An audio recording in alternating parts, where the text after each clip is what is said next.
CF Sarthe, la joie se partage.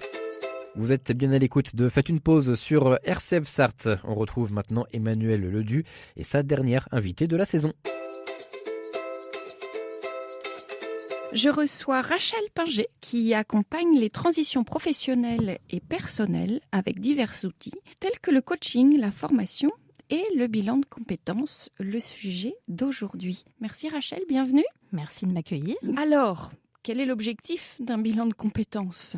Alors, l'objectif, il est multiple et ça dépend vraiment du vécu de chacun. Ça, on va en parler un petit peu plus tard. La base, c'est faire le point sur ses compétences, sur son parcours. On peut aussi venir vérifier, moi, ce que j'appelle l'écologie de son projet.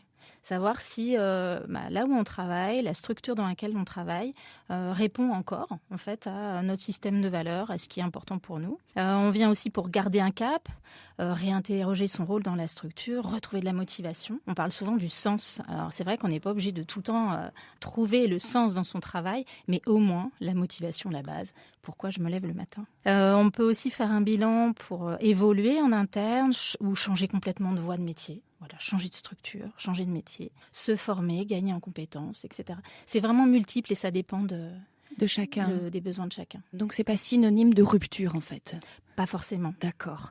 Alors justement, selon les vécus, les situations, y a-t-il plusieurs approches ? Oui. Alors justement, dans le détail d'un bilan, l'idée c'est d'avoir une vision claire de ce que l'on sait faire, de ce qu'on aime faire. Donc on vient travailler le socle. On va passer plus ou moins de temps sur ce socle en fonction, comme tu disais, du vécu.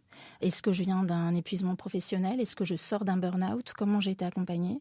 Ça rentre aussi dans la forme d'accompagnement d'un bilan. Donc c'est comment je fonctionne, mon socle, sur quoi je marche. Comment est-ce qu'on peut avancer quand on ne sait pas sur quoi on marche ? Donc là, on gagne en solidité. On gagne aussi en confiance, c'est souvent ce que les gens viennent chercher. Je voudrais retrouver confiance en mes compétences, confiance en moi. Ça y participe en fait. Quel est mon socle, sur quoi je me suis construit dans le travail, qu'est-ce que j'attends d'un travail, quel est le rôle pour moi du travail. Là, je gagne aussi en conscience. Donc voilà, apprendre à mieux se connaître, à mieux se comprendre, on cerne ses besoins, ses limites. Et quand on arrive en bilan, on n'a pas toujours, conscience de ses besoins. Et on va souvent, moi c'est ce que je vois avec les personnes que j'accompagne, on vient souvent chercher un métier dont on a besoin à un instant T.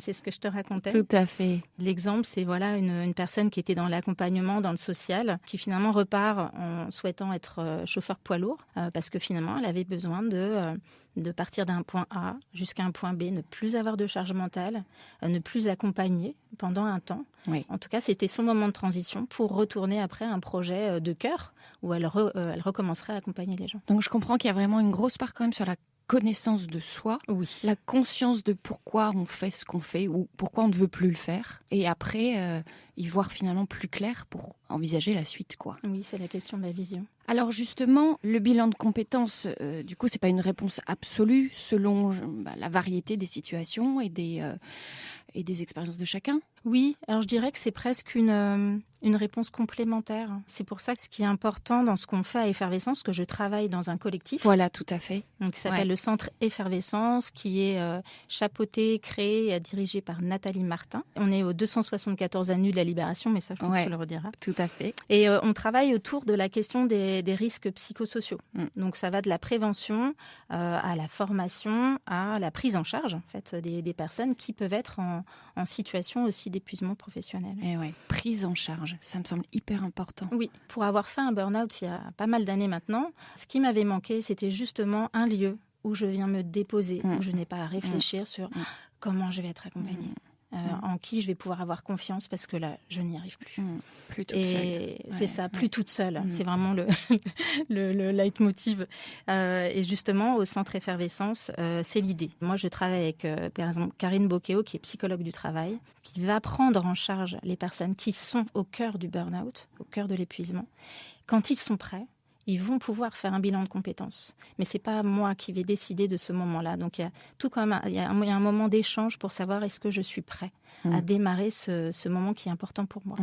Parce que c'est le moment aussi du retour au travail. Une étape après l'autre. C'est ça, une étape après l'autre. Donc, il y a Karine Bocquéo, psychologue du travail. On a aussi Julia Collet, qui est naturopathe. Élodie Perrin-Croce, qui est venue ici et qui est coach en nutrition, va travailler à la fois sur le corps, sur bien sûr le mental et puis là où j'interviens, la motivation, la créativité. C'est très très beau. Merci beaucoup Rachel. Effervescence au Mans, rue Nationale, une mine d'or. Merci.